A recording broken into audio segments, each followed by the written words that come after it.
시청자 여러분 안녕하십니까. 들매곡간입니다. 가을은 국화의 계절입니다. 그 중에서도 우리가 여행하시거나 어디 도로를 지나다니시다 보면 해가 잘 드는 경사진 주변에 노란색 꽃 많이 보셨을 거예요.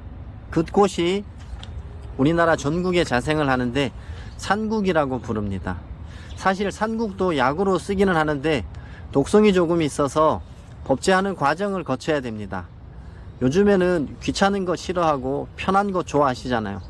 이왕이면 법제하는 과정을 거쳐야 되는 산국보다는 독도 없고 맛이 달아서 이른 봄철에는 나물로도 먹을 수 있는 감국을 많이들 선호하십니다. 요즘에는 재배해서 깨끗하게 관리를 해서 판매하시는 곳도 많고요. 다양하게 이용해 볼 수가 있습니다. 요즘에는 사서 먹는 것보다 내가 직접 찾아서 사용해 보시겠다 하시는 분들이 많아서 또한 영상을 만들어 드립니다. 감국은 국화과의 단연초입니다. 성질은 평하고 맛은 달고 독이 없습니다. 산국하고 구분이 되죠. 산국은 독이 있어서 법제 안 하시면 오히려 독이 될 수도 있습니다. 이 감국의 주요 성분으로는 정류 성분이 많이 들어 있고요. 플라보노이드라든가 테르페노이드라는 알칼로이드 성분도 조금 들어 있습니다.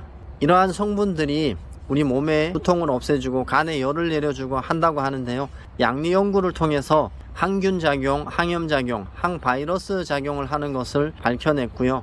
해열 작용이 있고 진통, 면역 기능을 활성화시켜주고 또 면역 기능을 제고시키는 작용이 있는 것으로도 알려졌습니다. 오래전서부터 한국과 중국, 우리와 같은 민족인 북한에서도 감국을 약으로 많이 썼는데요. 한의학에서는 소풍, 청열, 해독, 소종 등의 효능이 있는 것으로 알려져서 효능이 비슷한 약재들과 함께 써서 풍으로 인한 두통을 억제하고 혈압을 낮춰주고 간에 열이 많아서 생기는 눈병, 눈이 충혈되거나 어지럽거나 하는 그런 증상들을 치료하는데 감국을 많이 사용한 것을 볼 수가 있습니다.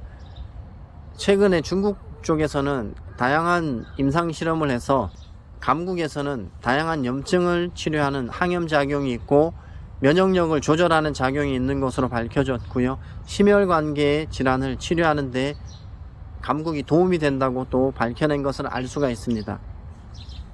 사람한테 임상 실험한 것은 아니고 마취된 고양이한테 감국을 섭취시켰더니 관상동맥 혈류량을 뚜렷하게 증가시키고 심장 근육의 산소 소모량을 낮출 수 있다는 연구 결과가 있습니다. 그리고 뚜렷하게 혈압 강화 작용이 있다는 연구 결과도 있으니까요.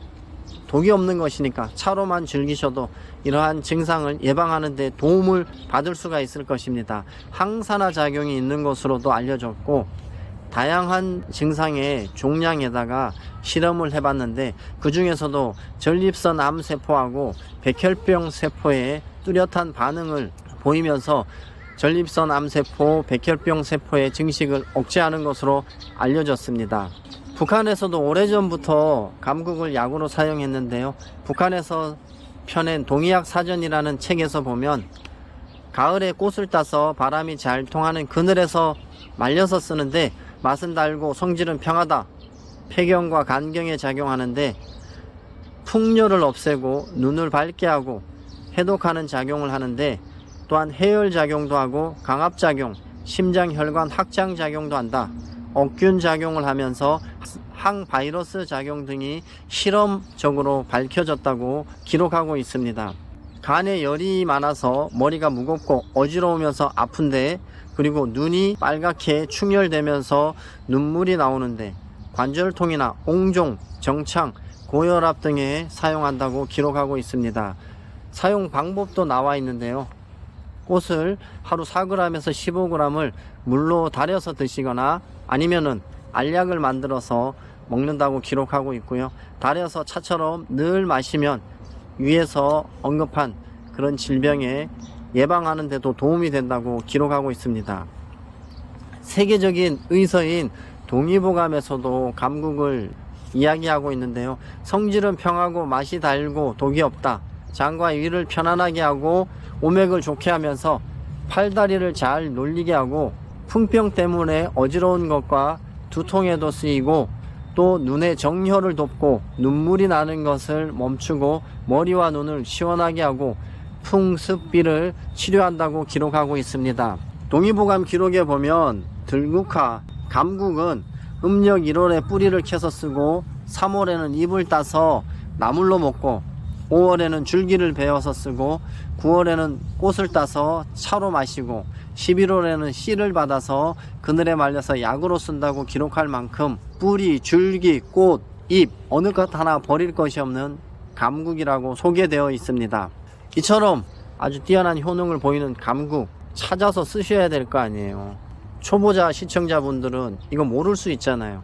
유튜브에 감국이라고 치면 많은 분들이 아주 좋은 영상으로 이 비교 설명해 놓은 곳 있으니까 찾아서 참고하시면 좋겠는데 꽃의 크기로 일단 확인하실 수가 있습니다. 감국만 있는 데서는 이 꽃이 큰 건지 작은 건지 구분이 안 돼요.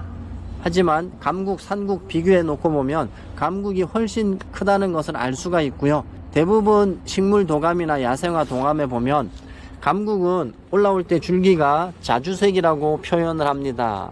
자주색인 거 보이죠?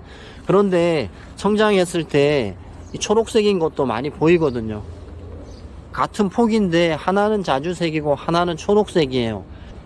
도감의 설명이 그냥 믿으시면 안 됩니다. 생육하는 환경에 따라서 달라질 수가 있거든요. 거기에다가 산국은 잎이 무지하게 크고 잎이 많이 갈라졌는데 감국은 잎이 작고 잎이 연하고 잎이 갈라짐이 적다, 이렇게 표현된 것도 있습니다. 요것도 감국이고 쟤도 감국이거든요. 자, 보시면 이것은 감국인데 산국의 잎 설명하고 비슷해요. 잎이 크고 잎 결각이 넓고 크다, 이렇게 표현된 것을 볼 수 있습니다. 요것도 감국인데 잎이 상당히 크고 많이 갈라졌죠. 이러한 것을 종합적으로 확인하시고 구별하시면 좋은데 초보자들이 아주 구별하기 쉬운 방법이 있습니다. 그것은 감국은 잎에 날개가 형성이 돼서 줄기에 바로 붙어 버립니다. 잎 자루하고 잎하고 구분이 잘 안 될 정도로 이런 식으로 바로 붙어 버립니다. 하지만 산국은 잎이 큰 거하고 작은 거 구분 없이 잎자루가 명확하게 이렇게 형성이 됩니다. 이것은 산국이거든요. 잎자루가 명확하게 구분이 되는 것을 확인할 수가 있습니다. 어떠한 지형에서 살든지 어떠한 조건에서 살든지 잎자루가 형성돼서 줄기에 붙는 것이 산국이고, 감국은 잎에 날개가 형성되면서 줄기에 붙는 것이 감국입니다. 어떤 영상을 보셔도 좋습니다. 꽃의 크기, 줄기의 자주색인지 초록색인지 유무, 잎의 형태 이런 거 다 구별하시고 그래도 모르시겠다 그러면 이 방법은 변하지 않는 것 같습니다. 이 특성은 감국은 잎 자루에 날개가 붙으면서 줄기에 붙는다, 이것 기억하시면 꽃이 없어도 이 방법은 감국인지 산국인지 구별할 수 있는 동정 포인트가 됩니다.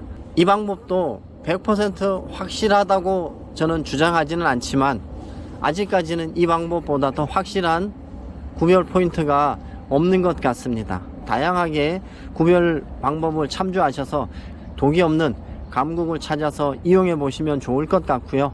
오늘 영상이 마음에 드셨다면 구독과 좋아요 그리고 알람 설정까지 해주시면 들매곡간이 영상 제작하는데 큰 도움이 됩니다. 끝까지 시청해 주셔서 감사합니다. 들매곡간입니다.